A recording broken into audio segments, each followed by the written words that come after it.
Hello and welcome to the episode 17 of Ghost Creatures and Scares Oh My. This episode is called Tulpas, Mass Hysteria, and the Power of Thought. In this podcast, we take the entity featured in each episode of the popular show Supernatural and explore creepy real life stories, myths, and legends that surround the theme.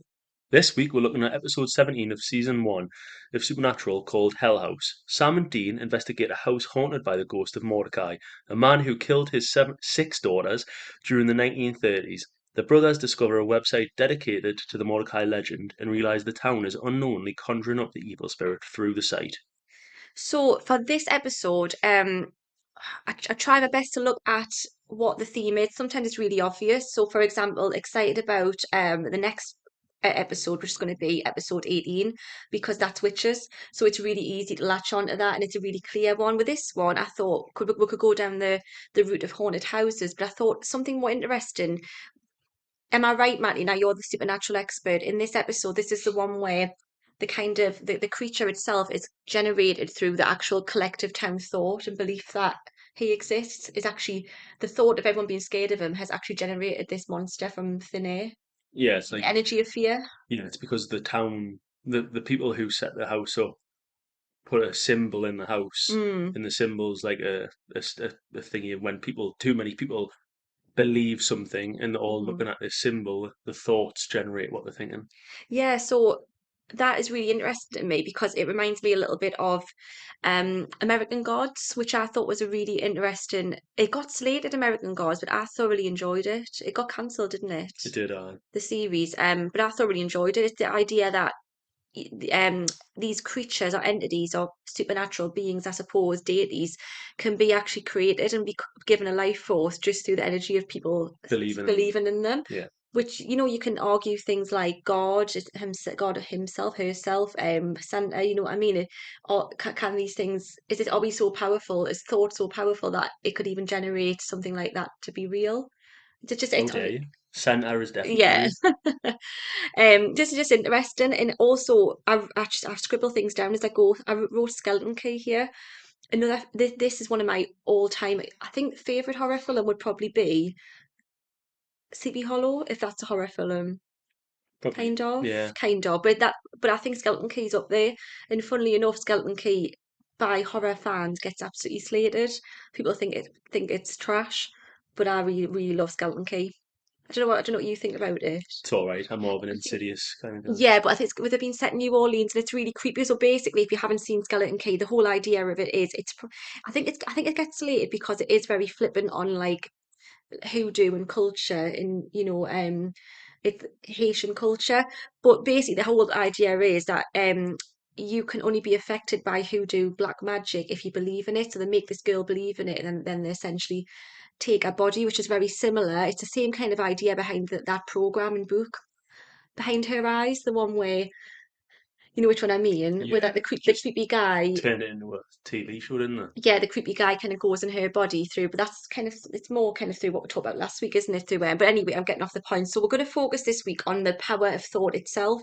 So the we're going to look at Tulpas to start with, which I'll hold my hands up. Tulpas is something I'd never heard of before looking into this episode, and had you? No, that was because of the episode that I've seen it. Yeah, so tulpas is a concept in mysticism and the paranormal. It's of a materialized being or thought form, typically in human form, that is created through spiritual practice and intense concentration.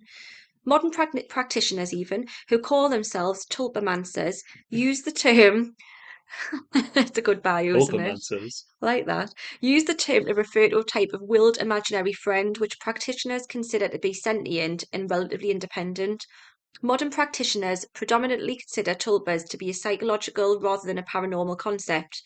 So basically, it's not paranormal. It's that you know when people say about our brains that we only use 10%. Well, there's loads of arguments that if we were actually to tap into the other, bit like Limitless when he takes that pill, if we were to tap into the other 90%, could we not create an imaginary friend and actually give it life because it's just interesting. I don't know if I believe that, but anyway, these people really do. The concept of tulpas has origins in the Buddhist belief of the earthly bodies that a Buddha manifests in order to reach those who have not attained nirvana. The Western understanding of tulpas was developed by 20th century European mystical explorers who interpreted the idea independently of Buddhahood. So the occultist William Walker Atkinson, in his book The Human Aura, described thought forms as simple, ethereal objects emanating from the aura surrounding people, generating from their thoughts and feelings. So in other words, whatever thoughts and feelings and aura you give out, if they're strong enough, will create an energy, which is interesting because I have a theory. A Do lot of tell. the time, they say like poltergeists aren't actually paranormal. They're actually the energy of teenagers, particularly teenage girls, and the hormones are so like powerful that they actually create these things. And a lot of the time, when you hear these stories of Amityville and the Conjuring house and things like that, the families were like, "Yeah, and I suppose the dad, there was arguments in the house, there was drinking, there was abuse." Could it be that? If you're so unhappy and so like full of these negative emotions that it could create ghosts. I'm using inverted A commas like a joke, but you know what I mean? I really hope that's not the case because Because yeah, and if you're happy, you just if you're happy, you create maybe a guardian angel. That's interesting, isn't it? I mean, I don't know if I believe that. I'm just talking rubbish now, but it's interesting though. yeah, it's worth a thought. Fascinating stuff. Fascinating, aye. Yeah, moving on. So I got this from How Stuff Works. We're gonna have a little look at imaginary friends, tulpas, and then we have one of the most scariest tulpas of the modern internet age, which everyone will have heard of. So many of us grew up with an imaginary friend by our side. I didn't. No, I didn't either. No. It's not too many then. Yes. Maybe you did. If you did at home, let us know because I'm interested in it. Maybe you still like to personify your favorite character or superhero, but these companions typically don't usually last beyond childhood. However, there's an ancient idea gaining more and more traction in our modern world. It's the idea that given enough thought and focus, we can actually create real sentient beings. They're known as tulpas, beings or objects that are created in someone's imagination by visualization techniques. Meditation, often an integral part of Eastern and ancient religions, can be used to tap into the power of the human brain, a power that goes far beyond how we use our brain daily. So that's what I was saying. Yeah, if we could really like unlock that potential, could we make these creatures, which really are quite fascinating, I think. I'm gonna try it later. I'm gonna make myself a friend. Aye. Jason. Find the picture and just sit and stare at Just it for sitting, a bit. yeah, mine would probably be like some kind of poltergeist. Meditation has been attributed to the power of levitation, visions of the future, out of body experiences, and to the creation of the tulpa itself. Tulpas aren't the same as imaginary friends or hallucinations. Children tend to summon their imaginary friends and typically control them. And for the most part, kids usually know these imaginary friends are not real, although that doesn't lessen their emotional attachment to these companions. Though imaginary friends were at one time viewed as a detriment to a child's psychiatric, gosh, say that word? Psychiatric. Psychiatric, psych- sorry, it's late. Scientists have made major turnarounds. Now the thought is that children with imaginary friends are often more social, actually more creative, they spend more time laughing and smiling, and are generally well adjusted. This is why we didn't have imaginary.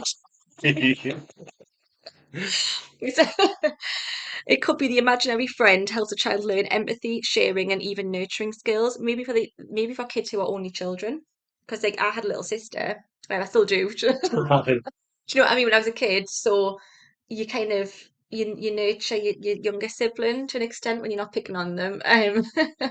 You know what I mean? But you're an only I'm child. only child, I didn't have one, right? That's why you can't share. Maybe I'm just antisocial. Yeah, no comment. Yeah, so hallucinations, on the other hand, are uncontrollable by those who experience them. Often, the hallucination can even exert control over that person, as in the case when someone with schizophrenia describes themselves being instructed by hallucinations to harm others or themselves. And unlike imaginary friends, those experiencing hallucination can't make them stop or disappear. They often require medication, often for a lifetime, to cope with hallucinations and delusions. So, where do tulpas fit in? Like imaginary friends, tulpas are entities generated entirely in the mind. But unlike imaginary friends, some believe tulpas think on their own, experience emotions, and have memories. So it's a bit like AI, I was just thinking that a bit before. like AI, This is like when kind you of were seeing with people new like technology. without the thought bit, people just go out Hmm. and just like, oh, I had an Yeah, imaginary friend, maybe I'll have an AI now. but that's what people have thought technology into. they've thought these AI into existence if they did take on their own kind of thought, but just interesting. Um, Tulpas generate personalities, desires, and curiosities all on their own, quite separate from their host. French explorer and Buddhist Alexandra David Neal wrote that tulpas will eventually leave the host body like a child leaves the womb. These people. She herself claimed to have made a tulpa that grew more and more sinister until it eventually had to be destroyed. So, what's really going on? Can our thoughts really come to life? And if so, what are the implications? If not, are people simply creating manifestations of their subconsciousness and then attributing that to another being, similar to the bicameral mind theory? So, I think that I don't know the bicameral, I can't even say it, bicameral, I'm going to say. Bicameral mind theory. We'll have to look that one up later. Oh, thank I'm guessing that could be similar to split personality disorder, maybe I maybe bipolar. a little bit. No, bipolar is not split personality disorder. But, like I'm thinking of just people got different personalities that Yeah, take over. That's not bipolar. It's very Well, that's what different. I'm just saying with the bicameral. Maybe Yeah, like that's just it's two, isn't it? It's like two different. along them lines. Yeah. No, but like if someone, I suppose it is kind of like that, isn't it? If you that, oh, it's interesting. That's like a tulpa. So like no split. Yeah, When he's got all these different personalities, and there are people who it's quite rare, but people do have that where there's one dominant personality takes over. yeah. Well, it's like something to do with like, well, obviously on Split, it's like they've had like an emotional damage type thing. Then the other Yeah, person sort of the one that they've created takes over for during them times. So maybe it's yeah, like something to do with that. they've created it to protect themselves, Yeah, but it's actually taken on a life of its own. I don't know if I buy I don't that. think it's gonna come out of the body though. No, I don't even buy. I think that's more like a mechanism by the human brain to protect, like, yeah, like PTSD, and I agree with you How did there. she should destroy hers? I I don't know. It's think interesting. she like in her mind created like Mount Doom or something. Threw it Just in. threw it in. Yeah, that's interesting. I just think these people have got too much time on their hands. If you've got time to create a sentient being from nothing, I haven't even got time to have a shower sometimes. I mean, I do bathe daily, but you know what I mean. It's not what you've just told people. You know what I mean, though. Like these people who've got time to just sit on a mountain somewhere and like try and reach nirvana and create. I just think good for them, I suppose. Um, so imaginary friends. That's quite an interesting one. It pops up a lot in pop culture. Supernatural does one. Well, I wrote this down and I realised it's not actually an imaginary friend, but it's kind of, No, there it's, is an imaginary friend one. yeah, I said the dollhouse one, but then I've realised that was actually a ghost, No, but I that was a thought it was. ghost. No, there's an I thought it was an episode. imaginary There's an friend. episode where our imaginary friend's like a big bear or something, and she ends up bringing it out. I think that was an Hmm. imaginary friend, but yeah, it comes So alive, and that's I'm sure like there's another one Harvey, as well. like that film from I think the 40s or the 50s with James Stewart, where he's got this big bunny rabbit who's his imaginary friend, Harvey. And I think that's Johnny Darko kind of does a darker turn on that. Yeah, So I just started scribbling down Fight Club. Adam Sandler and Happy Gilmore. No, Billy Madison. I But haven't that's just seen because that. he gets absolutely like hammered. And, I like Fight Club. That was quite an interesting one. yeah, Drop Dead Fred. I put down Brahms, but that wasn't an imaginary friend either. But they thought it I was. thought it was. It's the guy in the wall. Like, Spoiler. So, oh, and Jojo Rabbit. that was hit like that though. Yeah, but it was still an imaginary friend. So we're going to move on. So when we think of tulpas, it's something that I'll be really honest, I'd never really heard of, but I guarantee you'll have heard of the next tulpa. So Slenderman, what do you know about Slenderman? Just from the movie and that really, that came out a couple of years ago. Yeah, so the reason I put this one in is because the Slender Man's like he's like a modern take on a tulpa, isn't he? So he came from kind of internet folklore, so creepypasta, which just kind of had a laugh about is not real pasta. It's like the creative like I think it's like Reddit, isn't it, where people put these stupid like stories on Like and a some website. like yeah I think it's like a website like so that they'll say oh that's a creepy pasta mean and that's like a story about it it's a kind of it became like a noun I suppose and I think it was a story then people did artwork around it and to this really creepy kind of character and it really took a dark slant on the internet so when it meets the internet, it is that sinister and terrifying thing, and it reminds me a little bit of remember Momo when that was around a few years ago. No, what's that? Oh, you must have heard of Momo. Probably have at the time, but my memory's like a sieve. You know what? I'm going to multitask. I'm going to Google as I'm just talking rubbish. So just I have to show Matty Momo because it's really creepy. So this picture that if you look at it, Oh no, I've seen that. Yeah. yeah, like Ah, it's proper odd. it's horrible. And that if you looked at it for too long, she'll appear in your bed in the middle of the night or something. But it was, yeah. Just gonna So appear in your it's quite in the creepy middle because of a like bed or something. I'm an adult and I'm like, oh God. But for kids, that is really creepy. And it was just taken from I think it was like a Japanese sculpture or something. But anyway, the Slender Man, also known as Slender Man, is a supernatural creature with nebulously defined characteristics and abilities. Slender Man was first mentioned in Something Awful forums, create paranormal images. He generally appears in modern times as a tall humanoid creature in a black or grey suit, red or black tie, and white shirt. His face is totally white, completely devoid of facial features. He has no hair and generally has normal looking bare hands, albeit with fingers longer and bonier than a typical human.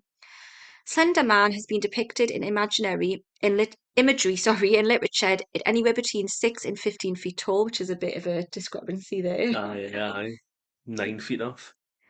Depending on the situation, though in the video he is usually only around 6 or 7 feet tall. Because of his inexact nature and differences between accounts, no one has yet determined what exactly the Slender Man is.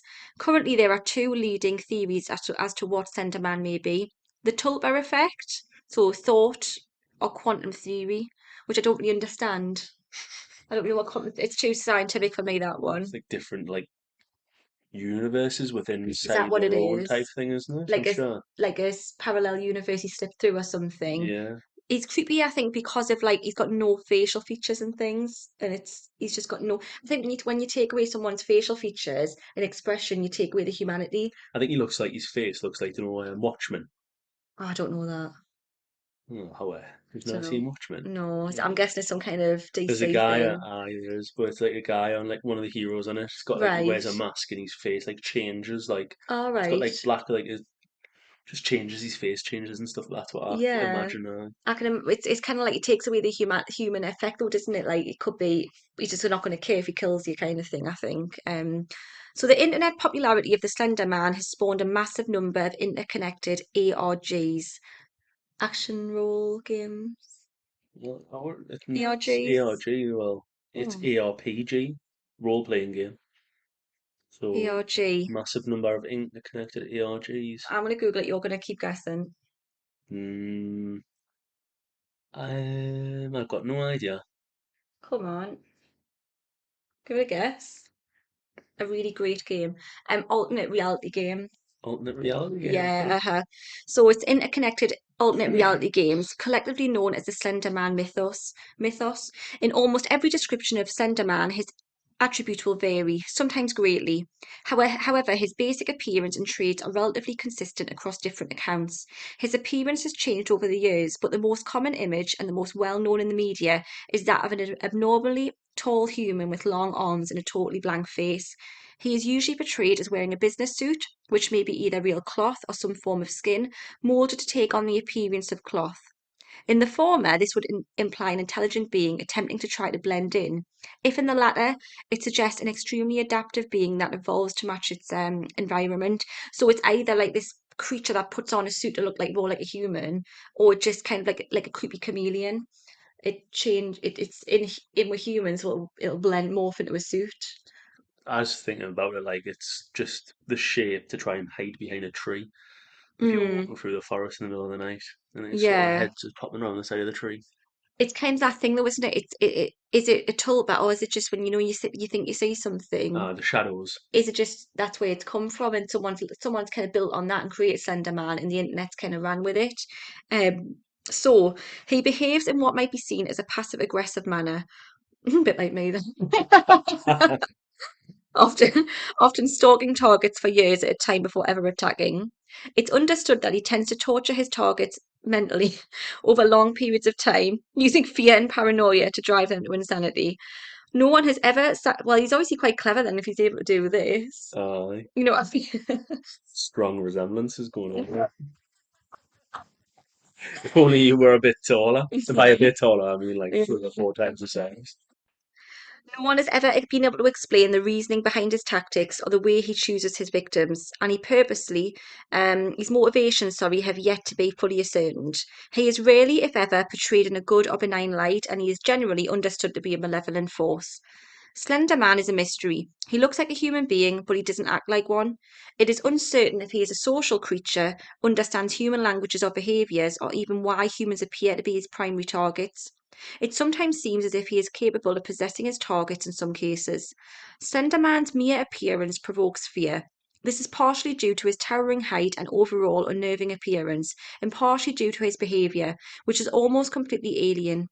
Humans also find it extremely hard to describe the Slender Man, as description and words can be given but often lack the ability to fully describe the creature. It is believed that Slender Man is from or exists on a fourth dimensional plane, which would account for some of his apparent abilities. There are two main descriptions of the Slender Man's behaviour. Originally, he was portrayed as being not only malevolent but extremely dangerous. He would often stalk his targets, impale them on trees, and remove their organs. In comparison, modern depictions have turned him into a more passive aggressive creature. Instead of an active chase, he is more likely to let his prey devolve slowly into madness until they are unable to cope with their own situation, often watching from afar as this takes place. If angered, it will charge the aggressor, and vanish with its victims to an unknown location.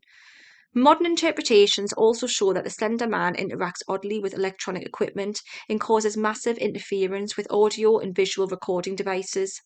Sometimes an individual can determine if the Slender Man is near simply by how certain electronics act. Radios, televisions, and cameras are especially susceptible. How powerful this effect is seems to vary, which could either be due to the Slender Man's state of aggression or outside factors that he may or may not be controlling. For example, weather, cell phone signals, that kind of thing. In almost every modern description, the Slender Man is associated with stalking, often for extremely long periods. It is not unusual for a person to be trailed by the Slender Man for hours, days, months, even years. However, he usually only appears when least expected and where the victim is alone and the most comfortable home, school, work, outdoors, along trusted roads, etc.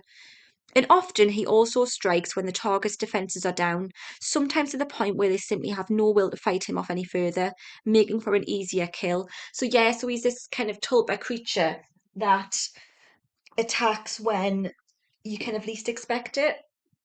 Okay, thoughts so far on the believability of Slenderman? Nah, don't think don't think it's real, to be honest. I think it was probably just a skewed picture when they initially took it, and then it just took on a life of its own. So I suppose, in a way, it's the tulpa is it being made a thing because so many people now go on about it, and it's made it a much bigger thing. But I don't think You, it's you, actually you real. don't think it's made it a craze, but it hasn't Yeah, actually generated a real Slenderman in the woods. I'd agree with you there, uh, unless he's listening right now, in because I which feel case I like fully believe and yeah, leave us alone. uh-huh. We don't do true crime, but it's I listen to a lot of true crime, probably too much. Apparently, listened to another podcast, which is one of my favorites, and they said that someone who listens to true crime podcasts, it's a red flag. I But agree. I don't. I think it's just like I don't know, we're more empathetic towards it. Can't even speak. I don't know, but anyway, we're not a true crime podcast at all. I think it's a bit dark, if I'm really honest, to cover it. But I am going to put this in because it links massively. So although sometimes evil can actually seep out into real life through really unnerving human forms, which I believe in far more. The living are going to hurt you more than the dead, in my opinion. So on May the 31st, 2014, in Wisconsin, United States, two 12-year-old girls, Anissa Weir and Morgan Geyser, lured their friend Peyton Lautner into a forest and stabbed her 19 times in an attempt to appease the fictional character Slender Man. Lautner crawled to a roll where she was found and recovered after 6 days in the hospital. I hope I'm saying these names right. Weir and Geyser were found not guilty by Based off men. what they did, I hope you're not. Pardon? Based off what they did, I hope you're not saying the names right for them too. Oh, Scum. oh, okay, right. Were found not guilty by mental disease or defect and committed to a mental health institution for sentences of 25 years to life and 40 years to life, respectively. After 7 years, Weir was granted early release and will be under supervision until the age of 37. So, yes, this girl didn't die, thank goodness, but they actually were so obsessed with Slender Man that they thought that he was coming to get them. I think it was something like that, and they came up with this kind of plan that they had to sacrifice their friend to appease him, which is how. But apparently, it really got into their heads. That's how. I mean, I'm not excusing this because obviously they had real issues, have real issues, but terrifying, isn't it? How this is what I mean. The internet is such a dangerous thing, and I think I'm so glad we grew up when it was just kind of getting started. Mm. Because if this was around, and again, hang on, it probably to an extent, but if this kind of thing was around when I was really young, I probably would have been sucked into Slenderman. Obviously, not to the point where I'm going to go I was and going to hurt say, I some. would hope not. No, obviously, of course not. But I probably would have been the type of person to be up all night because I thought this thing was going to appear in my bed if I didn't like chain mail. I used to get chain mail messages. If you don't open a message and it would say you have to send it to 20 people, otherwise at midnight this person will appear at the bottom of your bed and drag you out. I was the kind of person I would probably, oh God, I've got to sit and do this now. Sorry to everyone who's getting this message. Otherwise, it's like I'm the kind of person, and you're the similar, superstitious in a way. Yeah, a little bit So if superstitious, you don't yeah. do something, you're like, oh, right, maybe I better just do it. Yeah, so I put down chainmail. That was internet versions of chainmail, which I've just said Bloody Mary, kind of. Yeah, I wouldn't chance that one, to be fair. Yeah, Just in case. Not that I believe it, but just in case. we're going to take a little, well, quite a big detour now into something completely different. So I've split the episode in half. It's quite a long one today, I think. But I just thought we'll take a little break. What do you think so far about tulpas, the idea of things being generated by thoughts? Well, I think that's true Mm-hmm. because maybe not to the extent that they try to say, like, that it actually created a real being or anything like Mm-hmm. that. But obviously, if a load of people believe in something and then it starts spreading and stuff, doesn't it? And eventually, even if it's not a real being that's thinking, the actual idea of what that is Mm-hmm. does become a thing. I like that. Yeah, that's a good way to round it off, I think. So mass hysteria. Now, this isn't as Not too different, not too much of a segue, really. not really, but the tulpas and the idea of Slenderman and things was quite linked to the Hell House episode. Hysteria, though. Yeah, hysteria. So moving on from the idea of the power of thoughts being able to generate sentient beings in the form of tulpas, we're now going to explore the concept of mass hysteria. Epidemic hysteria or mass hysteria refers to apparently contagious dissociative phenomena. Oh my goodness, I said that all correctly, apart from one easy word, that take place in large groups of people or institutions under conditions of anxiety. This could be in prisons, schools, or as we dive into now, the medieval French towns. Oh, no wonder you're interested. Medieval and French. Ooh. My word. So I've taken this from allthat'sinteresting.com, one of my favorite kind of sites that accounts these creepy and interesting stories. So in the summer, well, actually, have you heard of this one, The Dancing Plague? No, I don't No, think have so. you not? There's a podcast. It's been done before, a few different podcasts. It's really just it fascinates me, this story. So I've had to put this one in there because it's really weird. So in the summer of 1518, the dancing plague in the Holy Roman city of Strasbourg saw some 400 people dance uncontrollably for weeks on end, leaving as many as 100 of them dead. This really happened. So in the 1500s, these people just started dancing, and they were dancing up, and just more and more people started joining in, to the point where they danced themselves to death, and they couldn't stop, and 100 died. And people have said it's one of the first cases of mass That's why I hysteria. don't like dancing this. Where like people are just kind of transfixed and caught up in something they can't control it. Yeah, so on July the 14th, 1518, a woman named Frau Truffle from the city of Strasbourg in modern-day France left her house and began to dance. She kept going and going for hours until she finally collapsed, sweating and twitching on the ground. It's a good night out. As if in a trance, she started dancing again the following day and the next day after that, seemingly unable to stop. Others soon started following suit, and she was eventually joined by some 400 other locals who danced uncontrollably alongside her for about 2 full months. No one knows what caused the townspeople to dance against their will, or why the dancing persisted for so long, but in the end, as many as 100 people were dead. So, historians dubbed this bizarre and deadly event the Dancing Plague of 1518, and we're still sorting through its mysteries 500 years later. So people still don't really know what went on. There's a few theories, but it's just really really weird. It's a horrendous way to go, like. Yeah, but it's stupid though, isn't it? Like, do you not think? Well, yeah. Obviously. You know, Like, like you dance yourself to death. Yeah, so. yes, definitely. Yeah, I just think it's a really silly way to go. It's like a silly way to go. Couldn't get sillier, really. It's very silly. So, though the historical record of the dancing plague, also known as the dancing mania, is often spotty, surviving reports give us a window into this unusual epidemic. After the dancing plague commenced with Frau Truffaut's fervent yet joyless marathon of movement, her body eventually succumbed to severe exhaustion that left her in a deep sleep.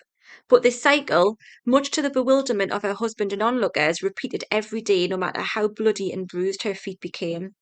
Unable to summon any rational explanation, the crowds of people who witnessed her dancing suspected it was the handiwork of the devil. Those, the It's got devil. to be it. She had sinned, they said, and was therefore unable to resist the powers of the devil who had gained control over her body. But as quickly as some had condemned her, many townspeople began to believe that Truffaut's uncontrollable movements were divine intervention. Locals in the area believed that in the law of Saint Vitus, a Sicilian saint martyred in 303 AD, who was said to curse sinners with uncontrollable dancing mania if angered. After suffering for several days of non-stop dancing, with no explanation for her uncontrollable urge, Truffaut was brought to a shrine high up in the Vosges mountain. Try again. Vosges mountain, possibly as an act of atonement for her purported sins. I've actually been there. It's really bad. Ah, yeah, you should probably not say it if Le you've been there, though. Vosges. Yeah, it's a hard word to say. Thank you very much. It's really nice. But it didn't put a stop to the mania. The dancing plague swiftly took over the city. It was said that about 30 people quickly took her place and began dancing with mindless intensity in both public halls and private homes. They were unable to stop themselves, just like Truffaut. Eventually, reports say that as many as 400 people began dancing in the streets at the dancing plague's peak. The chaos continued for some 2 months, causing people to keel over and sometimes even perish from heart attacks, strokes, and exhaustion. One account claims that there were upwards of 15 deaths every single day. When the dancing plague reached its height, about 100 people may have died thanks to this bizarre epidemic. However, skeptics of this outrageous tale have understandably questioned how exactly people could dance almost continuously for weeks on end. In order to investigate the plausibility of the dancing plague of 1518, it's important to start by sorting through what we know to be historical fact and what we know to be hearsay. So, what do we think so far? Was somebody playing music, or were these people literally just gone outside and starting to jump around? This is just like Peep Show Rainbow Rhythm. Yeah, like, imagine if they're walking down the street, though. Imagine just walking down the You street would cross in a cross new the town or road. something, and you Yeah. just came to a street where like 400 people were jumping around. No music or anything, they were just jumping around the place. You'd just be like, what on earth is going on here? Like, Any houses for sale? avoid this place at Yeah. all costs. No, I mean, like weren't there, but I think what would have happened is she's obviously started this probably with some kind of, I'm going to go on a limb and say it's more probably mental illness than divine intervention. And then people have joined in, and probably people have brought along like accordions or lute, whatever Well, but instruments they true, when had. people started dying, they would have been like, well, I guess we won't play the music anymore. It's 1500s. No TVs. Right. No, You're not going to go outside and dance to death, though, still, right? There's no TVs. Oh, well. Get outside. Might as well dance the To night be away. fair though, The life's away. they would say that that or the plague. You know what I mean? Maybe they Yeah, I just don't know, like. I don't know what got into them, but there are some theories. So modern historians say that there's enough literature surrounding this phenomenon to corroborate that it actually did happen. So we know it happened. Maybe there's some exaggeration going on, like everything gets exaggerated. Experts first uncovered the dancing plague thanks to local records. Loads of footprints. There's loads of shoes. Just erratic around the place. Among them is an account written by the medieval physician Paracelsus. Say that? Merciless, yeah. Paracelsus, who visited Strasbourg 8 years after the plague struck and chronicled it in his Opus Perimerum. 8 years after something to write about it. It's a long time. That's going to be exaggerated, isn't it? He hasn't just come the day after and someone said, "Oh well, yesterday." This Ah, is this right. is going to be someone's child said, "Oh well, Yeah. my mum told me that when she was younger, because they didn't live for long, 8 years ago, there were 400 people died." You know Yeah, what I it's got to mean? be It's like, being surely exaggerated. 8 years later, it can't be an exact account of what had happened. I don't think. So this is one of the things that he wrote down. There's been a strange epidemic lately going amongst the folk. So many that many in their madness began dancing, which they kept up day and night without interruption until they fell unconscious, and many have died of it. So that's, I mean, many. That could be 400, that could be three. I didn't he, like somebody said many to him and he's like 400. Yeah. Got to be 400 then, Yeah, at least yeah. I think it has been exaggerated, but it did happen. We know that. one So person something's died. gone on. Something's gone on though. Oh, aye. A chronicle composed by the architect Daniel Specklin that's still kept in the city archives described the course of events, noting that the city council came to the conclusion that the bizarre urge to dance was the result of overheated blood in the brain. People were obsessed though with blood and letting blood and leeches, and They loved leeches, like, they didn't they? loved too much blood in that they thought that was the reason for everything. So in their madness, he said, people kept their dancing until they fell unconscious and many died. In a misguided attempt to cure the townspeople of the plague, the council imposed a counterintuitive solution.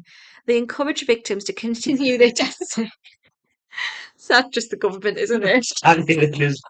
Got no idea what's happening, so you might as well Just just keep doing continue it, and doing it. that'll, yeah. Yeah. Perhaps in the hopes that people would inevitably tire and stay free. I bet they just hope that people wear themselves out. I can, They'll be can Irish. I just say in their defence, though, if they were to come in and go, stop dancing, if the human instinct is to be like, no, I'm going to do the opposite. So maybe they just thought, oh, we'll use reverse psychology. Keep dancing, it'll work really well. Yeah. So residents in the area believe that the painful dancing spell was caused by the wrath of Saint Vitus. The council then provided guild halls for the people to dance in. Give them a place to do it. They enlisted musicians to provide accompaniment to the dancing, and they even paid strong men to keep the dancers stood up for as long as possible He's just trying to kill these by people. lifting the exhausted bodies as they whirled them around. And the government just killed 400, like 100 people, yeah, and got away with it. They've essentially paid bouncers in bands to come in. This is a Ah, medieval yeah. version of a nightclub. Well, it won't stop. Oh well, we might as well continue it, and we'll provide the stuff to do it with. Please stop me, Dad's had a heart attack. Sorry. It's all right. Don't worry about it. Just keep going. Keep Get going. on your dancing shoes. This was just something that went horribly wrong, wasn't it? And they were just like, "Oh yeah, people just started dancing in the streets wildly for no reason No. whatsoever." Yeah, this is like ridiculous. I love that though, the fact that they've managed to get. Like 100 people to die.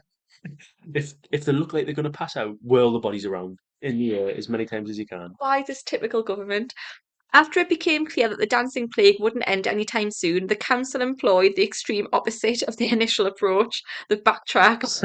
They did a COVID. Oh dear, that didn't The work. old backstep. Uh, They decided that infected people had been consumed by holy wrath, and so penance was enforced on the town, along with the banning of music and dancing in public. no, they just ran out of money to pay them with. Right, so according to city documents, the delirious dancers were eventually taken to a shrine dedicated to Saint Vitus, located in a grotto on the hills in the nearby town of Severn. The dancers' bloodied feet were placed into red shoes before they were led around with a wooden figurine of the saint. Miraculously, the dancing finally came to an end after several weeks. Of course it did. After they stopped the music and stuff swirling around their Yeah. heads, of course it stopped. But different reports say months. This is where the inconsistencies come from. Whether or not these measures actually helped and what caused the plague in the first place remain mysterious. So we're going to look at some theories before we round this up. Any initial thoughts of what it could be? Couldn't tell you. You honestly have no idea. People just got the urge to dance, Yeah, that's and hilarious then though, the isn't it? government supplied them with as much as they could to keep them going with the dancing. This is a bit like when Boris Johnson like shook everyone's hand in the COVID one. I think one person wanted to dance, and all of a sudden the government were like, "Yeah, I will let's pay them to do it." Yeah. 5 centuries later, historians are still unsure about what caused the dancing plague. Modern explanations do vary, though one claims that the dancers suffered effects of a psychotropic even, mold known as ergo, which grows on damp stalks of rye and can produce a chemical effect similar to that of LSD. So basically, where as it was for a bit, where this was in the northeast of France, they used to grow a lot of rye, and apparently, this would get into the bread, and that's, I mean, I could be, this might not be exactly true, but it's something to do with the bread and the rye anyway.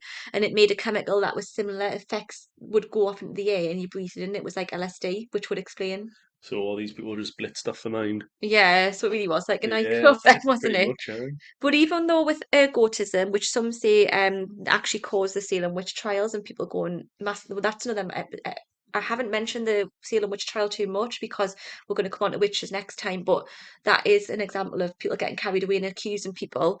It can bring on delusions and spasms. Other symptoms of the condition include an extreme decrease in blood supply, which so they weren't far off then, which would have made it challenging for people to dance as hard as they did.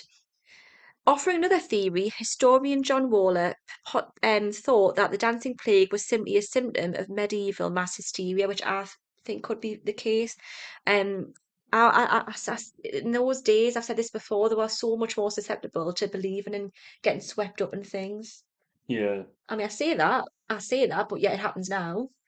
1940s, 1930s, Nazi Germany, it happens in modern times as well. People get carried away with a thought, but um, he says that it was brought on by horrific conditions in Strasbourg at the time, such as poverty, disease, starvation. It caused the townspeople to dance from the actual stress-induced psychosis and PTSD that they would have had living through this time. Yeah. And I know we joked about it dancing to death, but maybe death wasn't as terrifying to them as it is to us because they didn't really have much of a life. So it was just something that they got caught up in and they didn't really think through the consequences. Don't know. He said that it was this collective psychosis was exacerbated by supernatural beliefs at the time, the law of Saint Vitus, dancing inducing powers. There'd been actually 10 other outbreaks of inexplicable dancing mania centuries before the events at this Strasbourg took place. So it has happened. There was history of it happening, not on this scale. In according to sociologist Robert Bartholomew. Bartholomew, these plays could see dancers parading around naked, making obscene gestures, and even acting like barnyard animals. Dancers could become violent towards observers if they did not join in. So maybe that explains it. Yeah, if you don't get, you're gonna get beaten. I'm just going to get some bread. So, Aye. she could do the tango. Aye. All of these examples of dancing mania took root in towns near the River Rhine, where the legend of St. Vitus was strongest. And then Waller cited the theory of environmental belief proposed by US anthropologist Erica Bourguignon, which argues that supposed spirit possessions occur primarily where supernatural ideas are taken more seriously, which is what we've just said.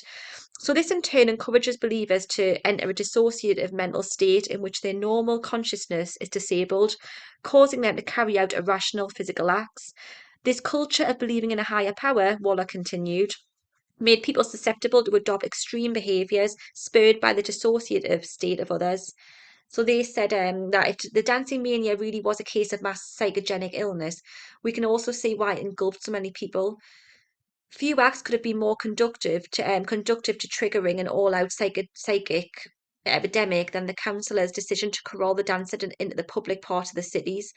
The visibility ensured that other city folk were rendered susceptible as their minds dwelt on their own sins and the possibility that they might be next. So that's interesting that if they thought that they were being these people, oh, that woman, she's been cursed because she hasn't she's a sinner, so she's been made to dance by this saint.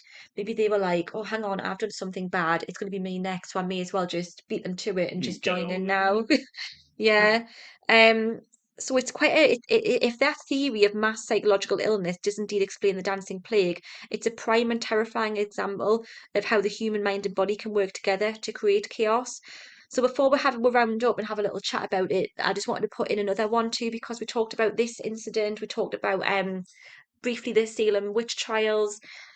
Have you heard of the Hollandwell incident? No.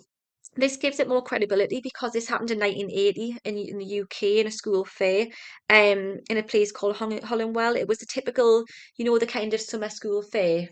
You're a teacher, if you're a teacher or you're a parent, you'll know summer end of Yeah. summer term, stalls, that kind of thing. Um, there was 300 children. One of or two of them started to faint and said they felt sick. And the next thing you know, about 300 kids and some adults fainted and were being sick everywhere. And some people say that, and this is just the middle of a field, in a school field or a town field, that it was mass hysteria, that just the thought that other people seeing people faint and being sick, it was so powerful a thought that it made them do the same thing. And it's one of the biggest cases in recent history anyway of mass mass, what's the word, hysteria. Yeah, Other theories have said that the day before the fair took place, there was pesticides being sprayed onto the field, and that could have been unsettled by all the footfall yeah, and it's created caused some people. kind of sickness, which sounds. Or some people have said because there was lots of kids and adults, young adults, who succumbed to this, it was something to do with sound waves. There were there was a naval base or an army, some kind of army base nearby that people have said were doing secret kind of testing of different The things. Yeah, there were conspiracists. also lizards, so that Ah, didn't yeah. help. No, but they were doing some kind of weird thing that in it they had the sound waves really like unsettled the body of made them all sick. But interesting. So thought on the power of thought then. Well, the power of like thought, I think, is obviously one that's it's clear because it's just like when a fad happens, isn't it? It catches on and loads of people Hmm. start doing it. Yeah. So I definitely think that's a thing. The mass hysteria one, the dancing's got to be some sort of explanation for that. Like obviously the first person might have just been a bit crazy Yeah, I and just think. started dancing, but then Uh-huh. other people might have seen it and been like, oh well, we might as well get out there and dance as well. And then it Yeah. obviously wasn't helped by the fact the government were like, yeah, we'll supply the music and the drink and all that sort of stuff to continue it going. The strong men It of the was world, Wayne. the strong men to whirl them around. Strong men have been drafted into wave Uh, corpses around. so yeah, I think hysteria is probably if you mix it in with that. I'm not being funny though, but like from a 21st century perspective, if I saw that going on in the street, I'd probably want to get involved. Exactly. If I saw this circus going on, so if I lived in medieval France, I had no like kind of entertainment. Life was pretty rubbish. If I see all this, that's gonna look like a day out to me. Uh, I'd be dancing. I would. You yeah, wouldn't. shut the windows, Yeah, the you look. blinds, lock the doors, Have you got your key? turn off the lights. Yeah, but anyway, so that's 2 episodes we've done. 2 episodes back, how are you feeling? Yeah, pretty good. Happy. Yeah, I am really enjoying Mm. it. Feel a bit more warmed up now. We've done, but I must say we've done 2 episodes now and I've tried my best to link it to supernatural episodes themselves that are linked on thoughts and the power of thought and projecting and astral projection and shadows. I'm very excited for next week because we're getting back to the roots. So, thanks so much for listening to this episode of Ghosts, Creatures, and Scares Oh My. If you'd like to stay updated on episodes, releases, and anything like that, please give us a follow on Instagram. Next time we'll be exploring the history of witchcraft and hearing some real life tales of sorcery. See you soon.